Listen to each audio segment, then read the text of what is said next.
হিম হরা।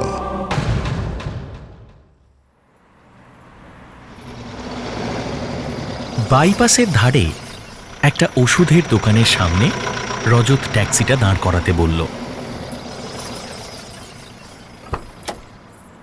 ট্যাক্সি থেকে নেমে সে ওষুধের দোকানের কাউন্টারটায় ঝুঁকে দাঁড়ালো। কাউন্টারে যে বসেছিল সে বসে আছে ঠিকই, কিন্তু জেগে নেই। দোকানের ওই ঘুমন্ত লোকটাকে দেখে রজত একবার ওর হাত ঘড়িটার দিকে তাকালো। ঘড়িতে তখন রাত 2:30। রজত মনে মনে ভাবল, অফিস থেকে বেরোতে আজকে একটু বেশিই দেরি হয়ে গেছে। কালকের দিনটা ছুটি মেরে দিলে হয় না? দেখি কি করা যায়। পেছনে দাঁড়িয়ে থাকা ট্যাক্সির হর্নটা শুনে তার ভাবনার স্রোতটা ভেঙে গেল। রজত পেছনে ঘুরে ট্যাক্সি চালকের দিকে একবার তাকালো।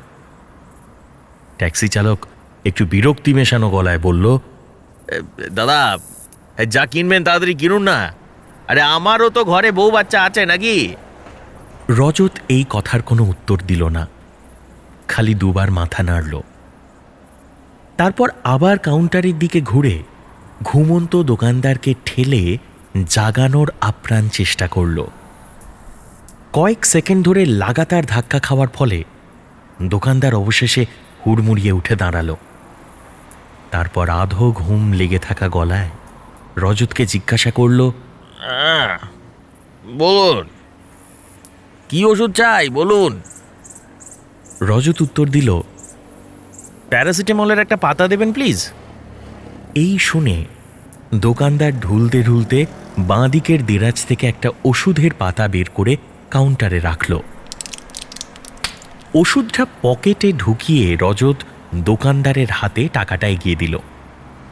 দোকানদার টাকাটা রজতের হাত থেকে নিয়ে কাউন্টারে রেখে তার উপর একটা পেপার ওয়েট চাপিয়ে দিল। তারপর সানন্দে আবার ঘুমের দেশে ফিরে গেল।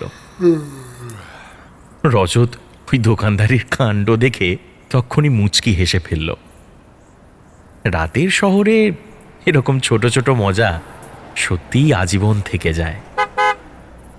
ওই ট্যাক্সি চালক হর্ন বাজিয়ে আবার তাড়া না দিলে রজত এই দোকানের সামনেই একটা সিগারেট ধরাতো। অন্তত এরকমই তার পরিকল্পনা ছিল, কিন্তু তার জো আছে বলে তো মনে হয় না।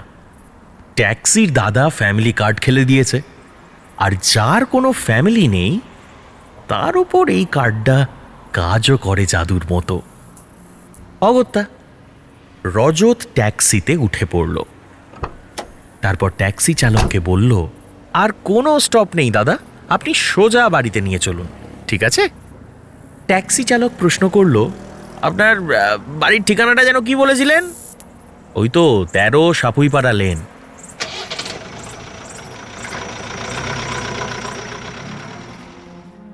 রজত নিজের বাড়ির গেটের সামনে নেমে দেখল যে ওর গোটা পাড়ায় একটাও ল্যাম্পপোস্ট জ্বলছে না। সে তার অন্ধকারে ঢাকা গোটা পাড়াটা দেখে মনে মনে ভাবল, লোডশেডিং হলো নাকি? এইদিকে শেষ কবে লোডশেডিং হয়েছে সেটাও তো মনে পড়ে না। সবই আসলে কপাল। যেদিন অফিস থেকে ফিরতে দেরি হলো বেছে বেছে সেদিনই লোডশেডিং হতে হলো। ধর, ট্যাক্সির হেডলাইটের ওই শেষ আলোটা চলে যাওয়ার পর রজত যেন ওর পাড়াকে চিনতেই পারছে না।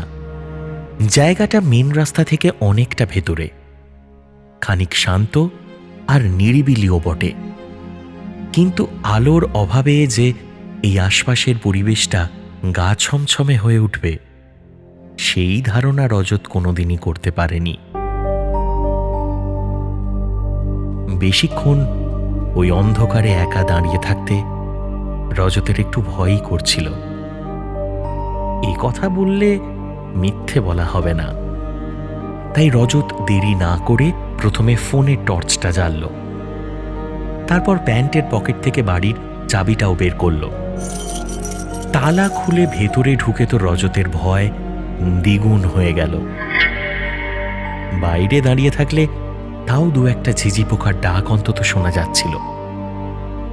বাড়ির ভেতর সম্পূর্ণ নিস্তব্ধ, যাকে বলে পিন ড্রপ সাইলেন্স। সমস্ত শুধু অন্ধকার আর নিস্তব্ধতা নয়, শহরে আর খুব একটা লোডশেডিং হয় না বলে রজতের বাড়িতে তখন মোমবাতি পর্যন্ত নেই। আর এই মাঝরাতে তো পাড়াপড়শিদের বাড়িতে হানা দিয়ে মোমবাতিও চাওয়া যায় না, তাই না? ব্যাপারটা বিশ্রী দেখায়। তাহলে এবার উপায়? অনেক মাথা খাটিয়ে রজত মনে করল যে তার প্রাক্তন প্রেমিকাদের মধ্যে একজন তাকে একবার জন্মদিনে একটা সুবাস মেশানো মোমবাতির সেট উপহার দিয়েছিল। সেটা বোধহয় এখনো তার ঘরের আলমারির মধ্যে কোথাও থাকলেও থাকতে পারে।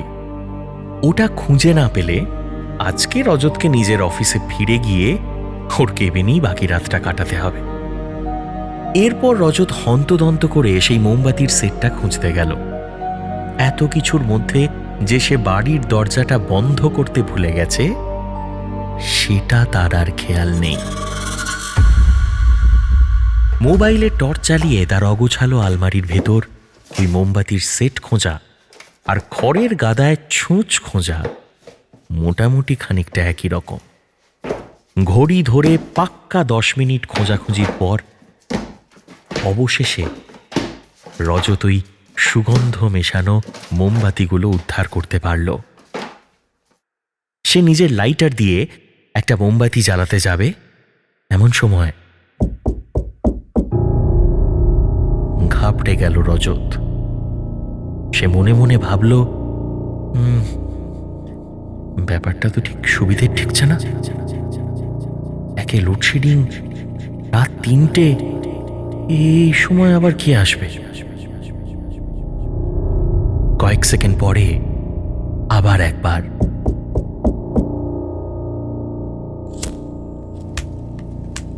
রজত লাইটার দিয়ে মোমবাতিটা জ্বালিয়ে দৌড়ে তার দরজার সামনে গিয়ে দাঁড়ালো। দরজার সামনে পৌঁছে রজত দেখল সদর দরজাটা হাট করে খোলা, আর চৌকাঠের ওপর একজন মহিলার ছায়ামূর্তি দাঁড়িয়ে আছে। রজত কাঁপা কাঁপা গলায় চিৎকার করে জিজ্ঞাসা করল, কে ওখানে? হ্যাঁ, কে? চৌকাঠের ওপার থেকে একটা উত্তর ভেসে এলো, একটু জল হবে? রজত এবার ওই ছায়ামূর্তির মুখোমুখি গিয়ে দাঁড়ালো। তারপর মোমবাতির আলোটা মহিলার দিকে তাক করে তার মুখটা দেখার চেষ্টা করল। এই মুখ যে সে জীবনে প্রথমবার চোখে দেখছে সেটা নিয়ে তার বিন্দুমাত্র সন্দেহ নেই। এই মহিলা একেবারেই তার অচেনা। রজত বেশ রেগে গিয়ে মহিলাকে বলল, আপনি কি আমার বাড়িটাকে কোনো মঠ বা মিশন ভেবেছেন নাকি? যে কোনো সময় এলে জল, শরবত, চা এইসব পেয়ে যাবেন? মহিলার মুখটা রজতের এই কথা শোনার পর একটু চুপসে গেল।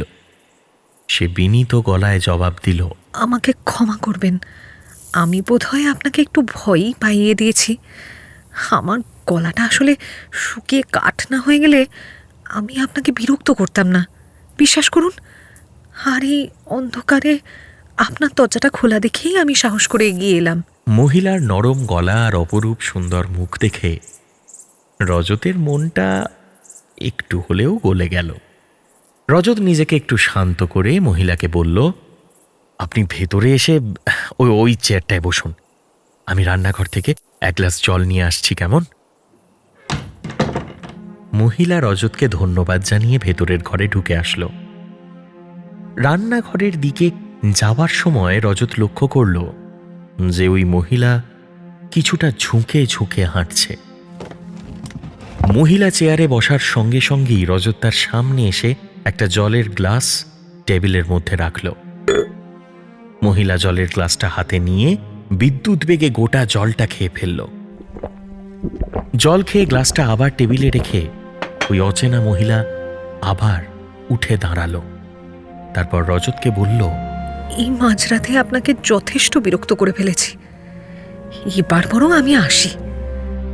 মহিলা বেরোতে যাবে, এমন সময় রজত তার পিছু ডেকে বলল, আপনি ওরকম ঝুঁকে হাঁটছেন কেন? কি কি কিছু হয়েছে আপনার? মহিলা উত্তর দিল, ও কিছু না, কোনো কারণে আমার তলপেটে একটা অসহ্য রকম ব্যথা শুরু হয়েছে।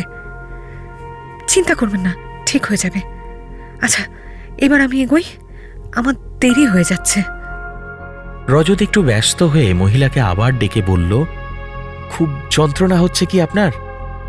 আমার চেনা একজন ডাক্তার আছে, দরকার হলে কিন্তু আমি তাকে একটা ফোন করতে পারি। না না, থাক। পুরুষ মানুষ হয়ে আপনি আমার জন্য ঢের করেছেন। এই বলে মহিলা ওই খোলা দরজা দিয়ে বেরিয়ে গেল। রজত এটা বুঝতে পারল না যে ওই মহিলা হঠাৎ তাকে পুরুষ হওয়া নিয়ে খোঁটা কেন দিল। পরের দিন সকালে রজত অফিসে ডুব মারল। বাজার করতে বেরিয়ে রজত দেখল যে সাপুইপাড়ার চার মাথার মোড়ে অনেকগুলো পুলিশের গাড়ি, চারদিকে লোকে লোকারণ্য। পাশের বাড়ির বরুণ পায়েনকে দেখতে পেয়ে রজত জিজ্ঞাসা করল, কি ব্যাপার গো বরুণদা, পাড়ায় এত পুলিশ কেন? বরুণ পায়েন উত্তর দিল, বিচ্ছিরি ব্যাপার হে রজত, বিচ্ছিরি ব্যাপার। কেউ বা কারা একজন মহিলাকে ধর্ষণ করে এই মোড়ের মাথায় ফেলে দিয়ে চলে গেছে। কি বলি তোমায়, চূড়ান্ত রক্তক্ষয় হয়। মহিলাটা আর বাঁচেনি গো, বডিটা এখনো ওই তো ওইখানে পড়ে আছে। দাও, কি বলি বলো তো। ছি! এই খবর শুনে রজতের ভুরু কুঁচকে গেল। কি মনে হতে সে ভিড়ের দিকে ছুটল। পুলিশ পুরো জায়গাটা ঘিরে দিয়েছে। তাও এক ফাঁকে সে মৃতদেহটাকে এক ঝলক দেখতে পেল। মৃতদেহটা দেখে রজতের সারা শরীর ঠান্ডা হয়ে কাঁপতে শুরু করল। সে ওই ভিড়ের মধ্যেই মাটিতে মাথা ঘুরে লুটিয়ে পড়ল। বরুণ পায়েন রজতের এই অবস্থা লক্ষ্য করে দৌড়ে তাকে ধরতে এলো। বরুণ পায়েন রজতকে চিন্তিত হয়ে জিজ্ঞাসা করল, কি হয়েছে রজত? তোমার কি ডেড বডিটা দেখে শরীরে অস্বস্তি হচ্ছে নাকি? হ্যাঁ, আমাকে বলতে পারো? রজত পাগলের মতো চিৎকার করতে শুরু করলো।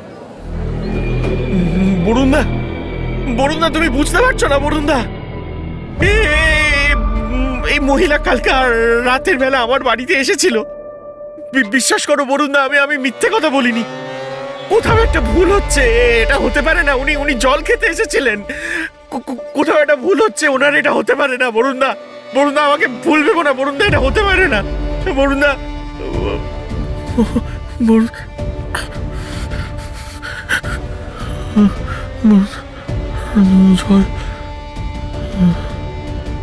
তারপর সব অন্ধকার।